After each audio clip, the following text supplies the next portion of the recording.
یہ بات یاد رکھنی ضروری ہے کہ حضور اقدس نبی کریم سرور دو عالم صلی اللہ علیہ وسلم سے پہلے جتنے انبیاء کرام علیہم السلام تشریف لائے، ان سب کا تقریباً معاملہ یہ تھا کہ وہ کسی خاص قوم کے لیے، کسی خاص قبیلے کے لیے بھیجے گئے تھے،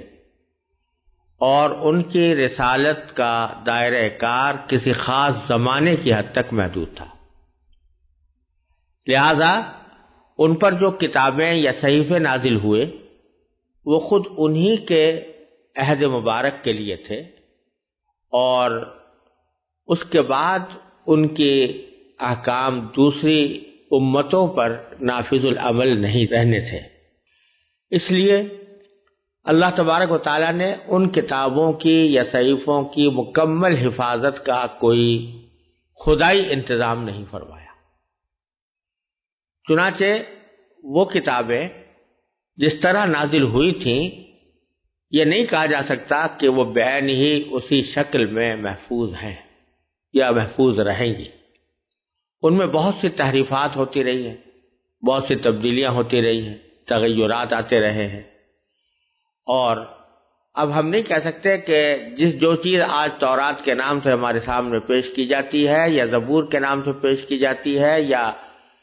انجیل کے نام سے پیش کی جاتی ہے، وہ لفظ بلفظ بعین ہی وہی کتابیں ہیں جو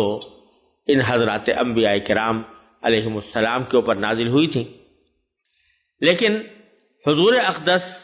نبی کریم خاتم النبیین صلی اللہ علیہ وسلم کو اللہ تبارک و تعالی نے کسی ایک قوم، کسی ایک قبیلے، کسی ایک زمانے کے لیے رسول نہیں بنایا، بلکہ آپ چونکہ تمام انبیاء کرام کے بعد سب سے آخر میں تشریف لائے، تو آپ کی رسالت کا دائرہ پوری دنیا کے لیے ہے اور آنے والے تمام زمانوں کے لیے ہے۔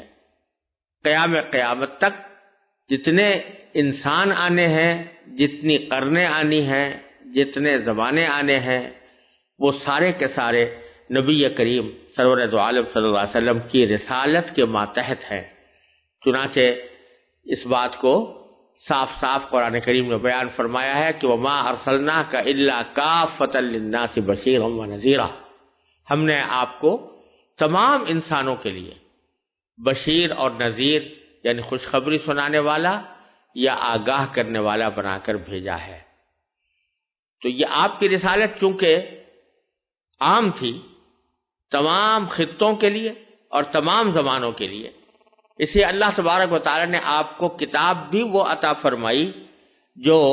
قیامت تک اپنی اصل شکل و صورت میں اس طرح باقی رہے گی کہ اس میں کسی بھی لفظ کی ادنا تبدیلی کا کوئی امکان نہیں۔ قرآن کریم نے اس لیے صاف صاف فرما دیا کہ انا نحن نزلنا الذکر وانا لہ لحافظون، کہ ہم نے ہی یہ قرآن اتارا ہے اور ہم ہی اس کی حفاظت کریں گے۔ اب اللہ تعالیٰ نے اس کی حفاظت کا ذمہ لیا تو اس کو مختلف طریقوں سے اللہ تبارک و تعالیٰ نے اس کا انتظام فرمایا۔ ایک تو میں نے عرض کیا کہ تحریری شکل میں جو کچھ کارروائیاں کی گئیں ان کی ابتدا نبی کریم صلی اللہ علیہ وسلم کے عہد مبارک سے ہوئی۔ صدیق اکبر کے زمانے میں ایک مکمل نسخہ تیار ہوا، حضرت عثمان نے 7 نسخے اس کے ساری دنیا میں بھیجے، لیکن جیسا میں نے پہلے عرض کیا کہ اصل حفاظت لوگوں کے حافظوں کے ذریعے اس طرح کی جا رہی تھی کہ بے شمار حفاظ حضور اقدس صلی اللہ علیہ وسلم کے عہد مبارک میں بھی اور پھر خلفاء راشدین کے زمانے میں بھی موجود رہے، اور یہ مسلمانوں کا ایک بہت محترم علم ہو گیا کہ وہ اپنے بچوں کو قرآن کریم حفظ کرائیں۔ چنانچہ کوئی زمانہ ایسا خالی نہیں رہا جس میں قرآن کریم کو یاد رکھنے والے لاکھوں کی تعداد میں موجود نہ ہوں، اور الحمدللہ یہ بات پورے دعوے کے ساتھ کہی جا سکتی ہے کہ اگر بالفرض خدا نہ خواستہ دشمنان اسلام قرآن کریم کے لکھے ہوئے نسخے تمام کے تمام بالفرض جلانے یا ختم کرنے پر قادر ہو جائیں تو بھی قرآن کریم کو ختم کرنا کسی کے بس کی بات نہیں، کیونکہ ایک بچہ بھی کھڑے ہو کر پورا قرآن لکھوا سکتا ہے۔ اللہ تبارک و تعالی نے یہ اس کی حفاظت کا خصوصی انتظام فرمایا۔ جب قرآن کریم کے نسخے لوگوں کے پاس پہنچے اور قرآن کریم اپنی تحریری شکل میں لوگوں کے گھروں میں محفوظ ہوا، تو جو لوگ حافظ نہیں تھے ان کا معمول یہ تھا کہ وہ قرآن کریم کو دیکھ کر تلاوت کیا کرتے تھے، کیونکہ قرآن کریم کو جس طرح سمجھنا اور اس پر عمل کرنا ضروری ہے، اسی طرح اس کے الفاظ کی تلاوت بھی بذات خود ایک عبادت ہے۔ اور حدیث میں نبی کریم سرورت عالم صلی اللہ علیہ وسلم سے یہ ارشاد مروی ہے کہ آپ نے فرمایا کہ جو کوئی قرآن کریم کی تلاوت کرے تو ہر حرف، ایک حرف کی تلاوت پر 10 نیکیاں اس کے نامہ اعمال میں لکھی جاتی ہیں۔ لہذا صحابہ کرام ہی کے دور سے مسلمانوں میں یہ معمول چلا آتا رہا ہے کہ مسلمان صبح کو کسی اور کام میں لگنے سے پہلے قرآن کریم کی کچھ تلاوت کرتے تھے۔ تلاوت کی یہ مقدار شروع میں صحابہ و تابعین کے زمانے میں اتنی زیادہ ہوتی تھی کہ ان حضرات نے تقریباً قرآن کریم کو 7 حصوں میں تقسیم کر کے یہ پروگرام بنایا تھا، اور یہ بلکہ معمول بنایا تھا کہ وہ ہر ہفتے ایک قرآن کریم کی تلاوت مکمل کر لیں۔ چنانچہ اس لحاظ سے انہوں نے قرآن کریم کو 7 حصوں میں تقسیم کیا، ان میں سے ہر حصہ ایک حزب یا ایک منزل کہلاتا ہے۔ آپ حضرات اگر ہمارے قرآن کریم کے چھپے ہوئے نسخوں کو دیکھیں تو جگہ جگہ اس میں حزب لکھا ہوا نظر آئے گا، اور یہ 7 حزب ہے۔ مثلا پہلا حزب جو ہے وہ سورہ بقرہ سے شروع ہوتا ہے، الف لام میم سے شروع ہوتا ہے، اور سورہ انعام پر جا کر ختم ہوتا ہے۔ تو یہ ایک حزب ہے، یعنی 7 تقریباً پارے ہیں، یا 6 یا 7 پارے ہیں، اور اس طرح 7 احزاب یعنی 7 حزب پڑھ لینے سے ہر روز اگر ایک حزب پڑھا جائے تو ایک ہفتے میں قرآن کریم ختم ہو جاتا تھا۔ اس لیے ان کو احزاب یا منزلوں کی شکل میں تعبیر کیا گیا، اور قرآن کریم کے مختلف نسخوں میں یہ اسی طرح لکھا ہوا بھی موجود ہے۔ ایک اور تقسیم قرآن کریم کی اس طرح ہوئی کہ اس کو 30 حصوں میں تقسیم کیا گیا، اور ہر حصے کو ایک جز یا ایک پارہ کہا جاتا ہے۔ یہ کام کس زمانے میں ہوا اس کی کوئی قابل اعتماد شہادت ہمارے پاس موجود نہیں ہے، لیکن شروع سے یہ 30 پارے چلے آتے ہیں۔ لوگوں کا خیال ہے کہ شاید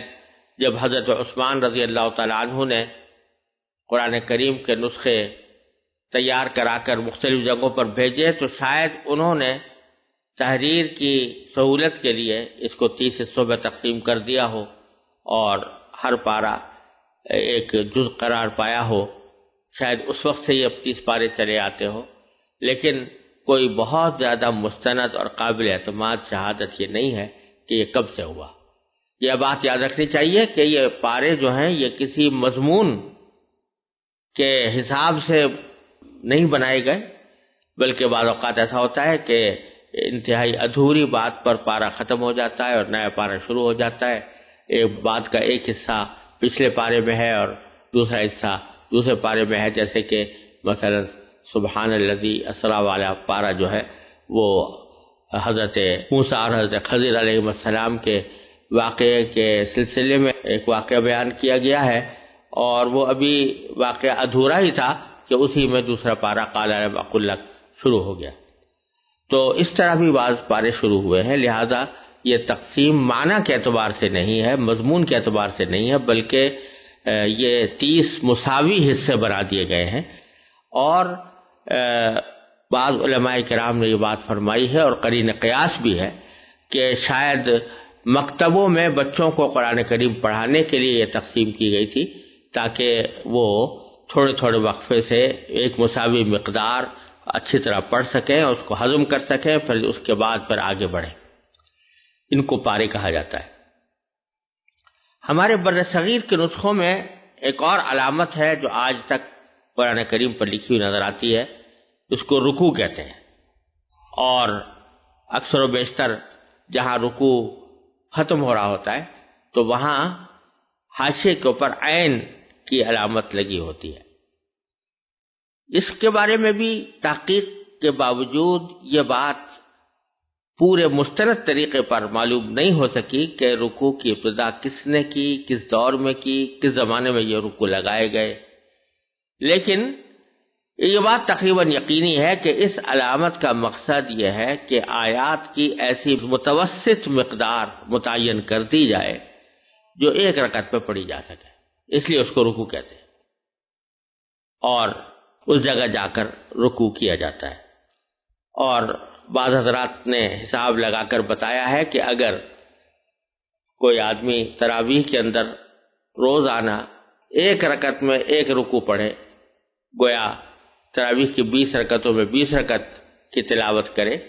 تو اس طرح روزانہ اگر اس طرح اس معمول کے ساتھ قرآن کریم کی تلاوت کرے تو 27ویں شب میں اس کا قرآن کریم ختم ہو سکتا ہے۔ ایک اور کام جو قرآن کریم کی تلاوت کو آسان کرنے کے لیے کیا گیا وہ رموز اوقاف کہلاتا ہے۔ یعنی قرآن کریم میں جو جملے ہیں وہ ایسے ہیں کہ اگر اس کے اندر کسی ایک جگہ پر آدمی ٹھہر جائے حالانکہ وہ ٹھہرنے کی جگہ نہ ہو تو اس صورت میں اس کے معنی میں خاصی تبدیلی پیدا ہو جاتی ہے، اور بعض اوقات وہ بہت ہی خطرناک حد تک غلط معنی دے دیتی ہے۔ اس لیے علماء کرام نے رموز اوقاف مقرر کیا ان لوگوں کے لیے جو عربی زبان سے پوری طرح واقف نہیں ہے، کہ جب وہ قرآن کریم کی تلاوت کریں تو کہاں پر ان کو چاہیے کہ وقف کریں، کہاں چاہیے کہ وقف نہ کریں، کس جگہ وقف کرنا ضروری ہے، کس جگہ وقف نہ کرنا ضروری ہے، کس جگہ وقف کرنا مناسب ہے، کس جگہ وقف کرنا جائز ہے، اور وقف کرنے سے یا نہ کرنے سے کوئی فرق نہیں پڑتا۔ یہ علامتیں لگائی گئی ہیں۔ کہا جاتا ہے کہ یہ علامہ سجاوندی رحمۃ اللہ علیہ نے سب سے پہلے لگائی ہے، اور ان میں آپ نے دیکھا ہوگا کہ کہیں طا لکھی ہوئی ہے، کہیں جیم لکھا ہوا ہے، کہیں زا لکھا ہوا ہے، کہیں صاد لکھا ہوا ہے، کہیں میم لکھا ہوا ہے، کہیں لا لکھا ہوا ہے۔ تو یہ مختلف علامتیں ہیں۔ جہاں طا ہے تو یہ وقف مطلق کہلاتا ہے، اس کا مطلب یہ ہے کہ یہاں بات پوری ہو گئی ہے، اس لیے یہاں وقف کر لینا بہتر ہے۔ جہاں جیم لکھا ہوا ہے یہ وقف جائز کا مخفف ہے، اس کا مطلب یہ ہے کہ یہاں وقف کرنا جائز ہے، یعنی اگر نہ کریں تو بھی درست ہے اور اگر کر لیں تو بھی جائز ہے۔ جہاں زا لکھا ہوا ہے یہ وقف مجوز کا مخفف ہے، جس کا مطلب یہ ہے کہ وقف کرنا درست تو ہے لیکن بہتر یہ ہے کہ وقف نہ کیا جائے۔ مطلب یہ ہے کہ وقف کرنا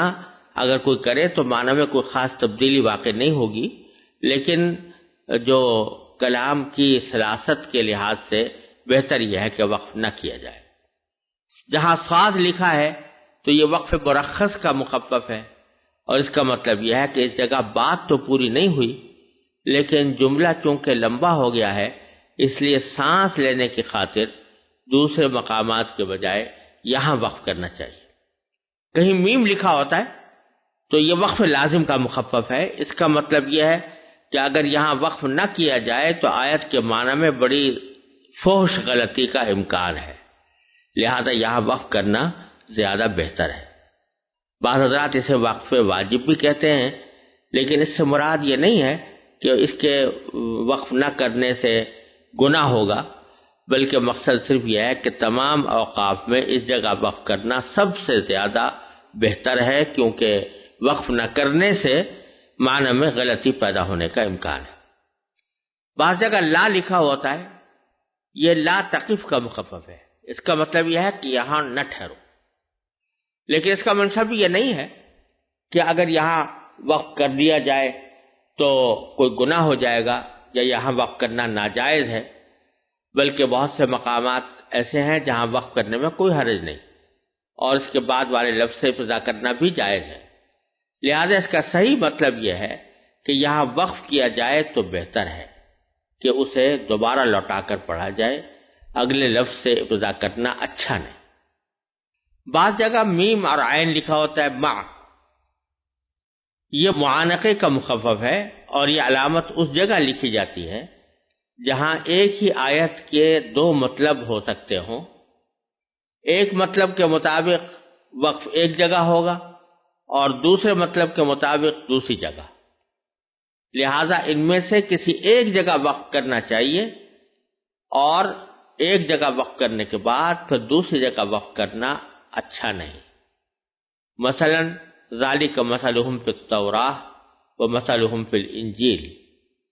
اگر کسی شخص نے توراۃ پر وقف کیا ہے تو الانجیل پر وقف درست نہیں، اور اگر الانجیل پر وقف کرنا ہے تو التوراۃ پر وقف درست نہیں۔ ہاں دونوں جگہ وقف نہ کریں تو یہ درست ہے۔ اس کا ایک نام مقابلہ بھی ہے، اور اس کی سب سے پہلے نشاندہی امام ابو الفضل رازی رحمۃ اللہ علیہ نے فرمائی۔ بعض جگہ سکتہ لکھا ہوتا ہے، یہ سکتہ علامت ہے، اور اس کا مقصد یہ ہے کہ اس جگہ رکنا چاہیے لیکن اس طرح کہ سانس نہ ٹوٹے۔ یہاں عموماً یہ علامت اس جگہ لگائی جاتی ہے کہ جہاں اگر سانس توڑ دیا جائے اور سانس بھی ملا، یا سانس نہ توڑا جائے، ملا کر پڑھا جائے تو معنی میں غلط فہمی پیدا ہونے کا اندیشہ ہے۔ اور جہاں وقفہ لکھا ہوتا ہے وہ سکتے سے زیادہ لمبا سانس روکنے کی وہاں ضرورت محسوس ہوتی ہے، اس لیے وقفہ لکھا ہوتا ہے۔ یہ ہیں چند اہم رموز اوقاف جو قرآن کریم کے نسخوں میں پائے جاتے ہیں، اور خاص طور سے ان نسخوں میں جو ہمارے بر صغیر میں پاکستان، ہندوستان وغیرہ میں رائج ہیں۔ ان کا سمجھ لینا قرآن کریم کی صحیح تلاوت میں مددگار ہو۔